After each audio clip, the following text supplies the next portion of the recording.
All right. You are welcome to the class today. We are continuing our lesson on HTML, and today we are looking at images. One thing you can agree with me on is that there's no website you visit that you will not find an image, a picture. Actually, they add beauty to our web pages, and sometimes we use them to illustrate a lot of things. That reminds me that an image contains many words that might not have been spoken ordinarily. That if we were supposed to begin to talk, instead of having an image to illustrate what you actually intended saying, there are some things you might eventually leave out, probably forget totally to mention. But when you have an illustrative image, you can convey a complete, full pack message to your audience. So, having images on our web page will be a very interesting one. And so today we are looking at images. How do we add them to our web page? And what are the various things we can do with an image on our web page? Yeah, to add image to our web page, we use the img tag. I just want to mention this for the last time. I believe for the last time. I won't be saying the less than, greater than. I won't be saying that again. So I'll just say tag. So knowing fully well that by now you should be very conversant with that statement, and you should know what it means and how to create a tag. So to have an image on our page, we need to use the image tag. The img tag. So it's a tag that comes in pair. That is, it has the opening tag and the closing. Sorry, that's an error. It doesn't come in pair. It's self-closing. But it has attributes that we can use to define a lot of things we want to do. And so, the very important attributes of img tag that must never be left out is the source attribute. src, source, but written as src. So that is where we specify the path to the image file we want to add to our page. So let's look at the practice code that we have on this page. Here we have an image tag that has a source pointing to an mig.jpg, and then the alt alternate attribute is the text that will be displayed if your image could not be found, or if there's an issue why the image could not be displayed. So the word that is quoted in the alt attributes, the alternate attribute, that is an alternate option in case the real option is not available. So then we have the width attribute and the height attribute. All that can be set. Or if you are not really keen or particular about the size of your image, you can leave out the width and the height attributes. Your image will display the way it is originally. So let's have a look at the output of this code.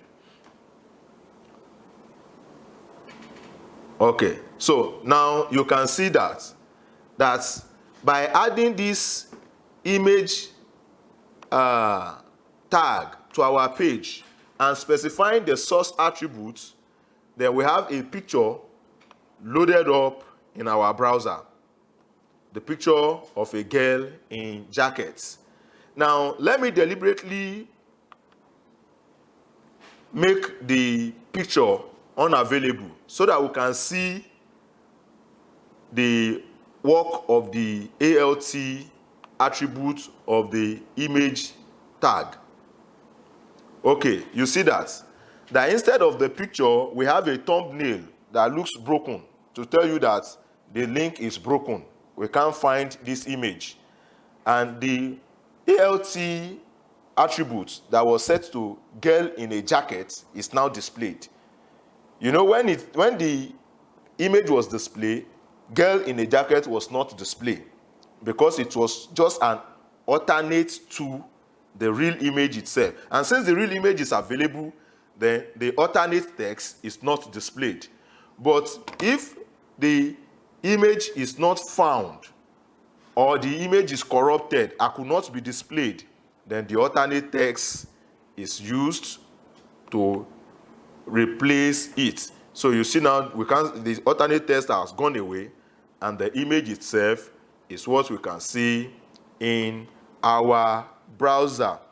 Adding an image to our web page is as simple as this, but there are so many things we can do with our image on our web page. But before we go into that, let's look at all the various attributes of the image tag and what they represent and what is their purpose. Why do we need to use them, or why sometimes we may have to ignore them? So the first one is the alternate text, like I've mentioned. So it specifies an alternate text for an image when the image itself is not available. So that's the text that will be displayed. Then we have another attribute, the cross origin. The cross origin attribute is not always used, but when you are accessing images from another website to be displayed on your own website, then the browser has an inbuilt security mechanism that was supposed to prevent that from happening. Why? Because it could be a source of problem for your website.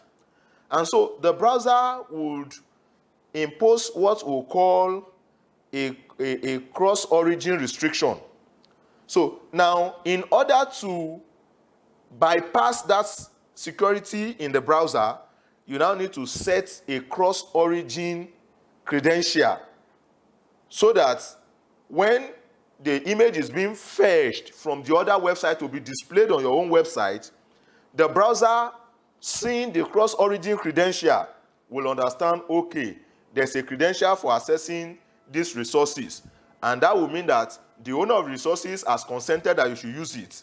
And that you yourself, you are aware of the possible challenges or advantage of using the resources. And so the browser allows that image to load up.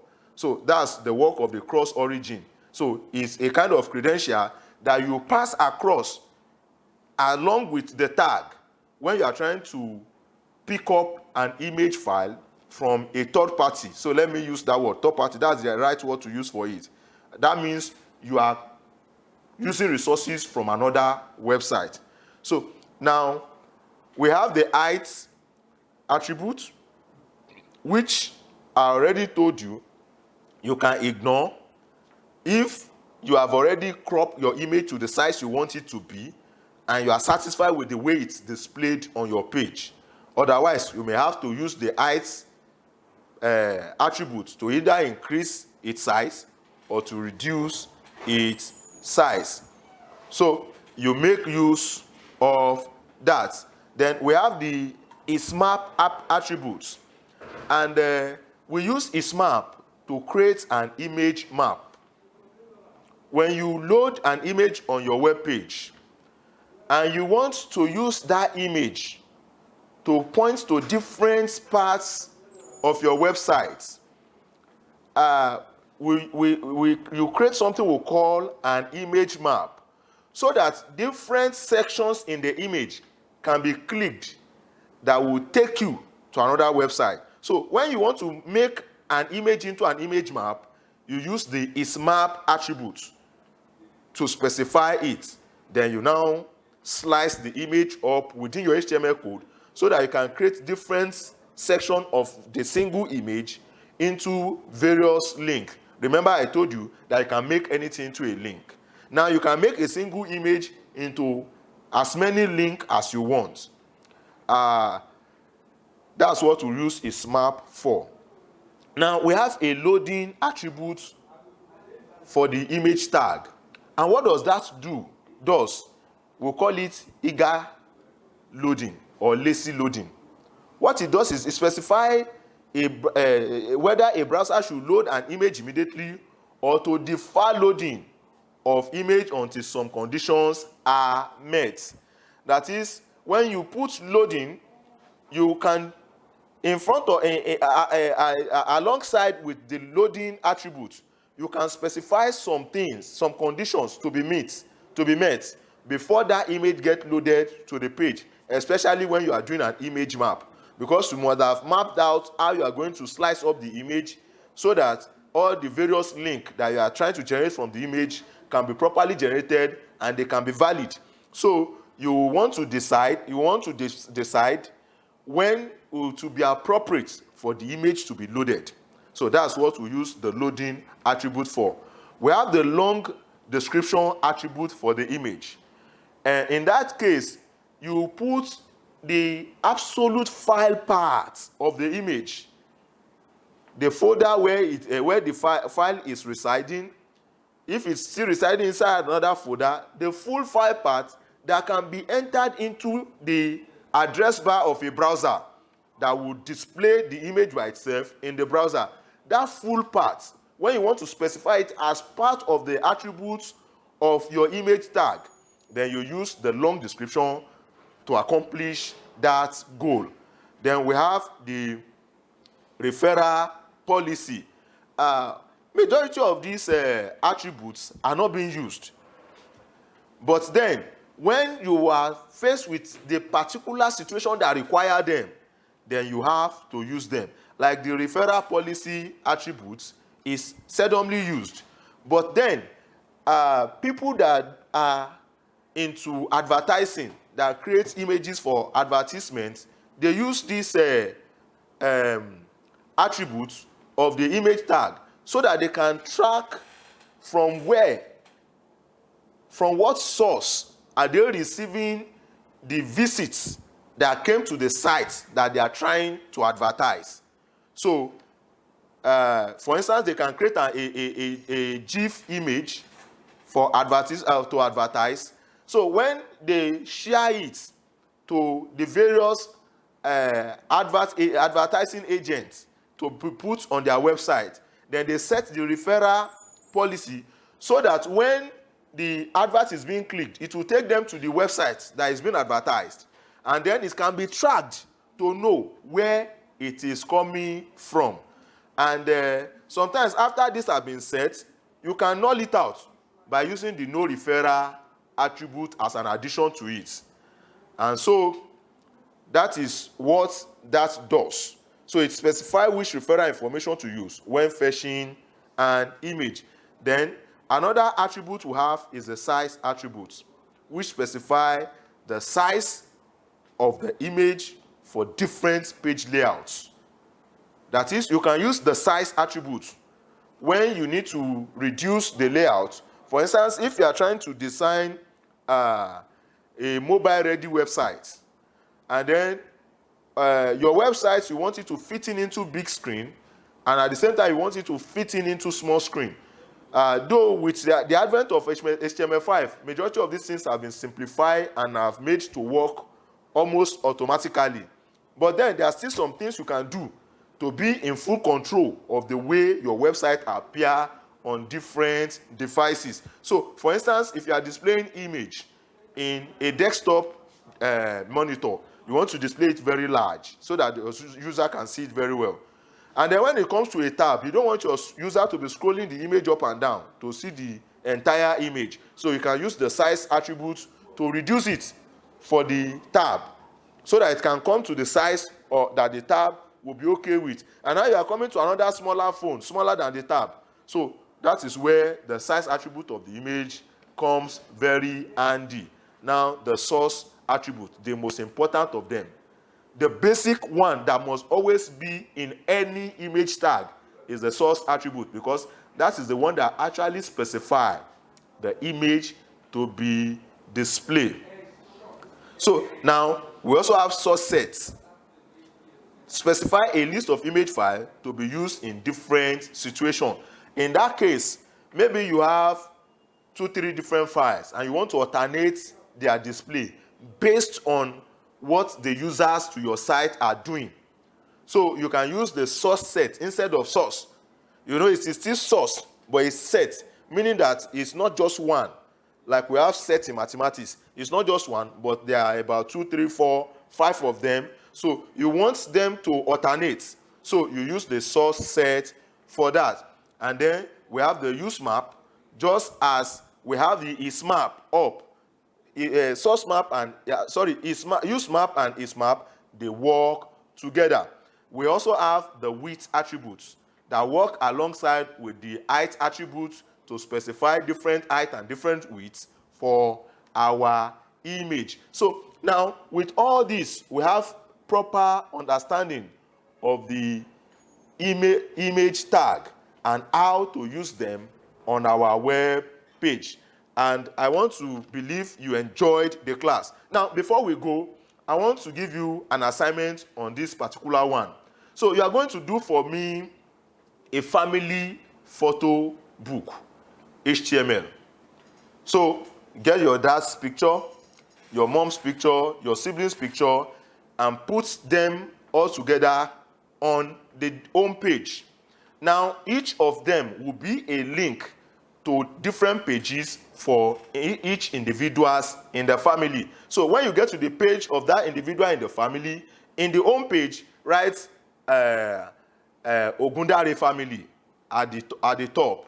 Don't create other links. Use the images themselves as link. So when you get to the link of daddy, put the name of daddy and a few information about daddy. When you get to the link of mom, the page of mommy, do the same thing and do that for every family member. I want to believe that is a simple assignment to do, and I'm very sure you will do it confidently and are going to get a very great solution. Thank you very much.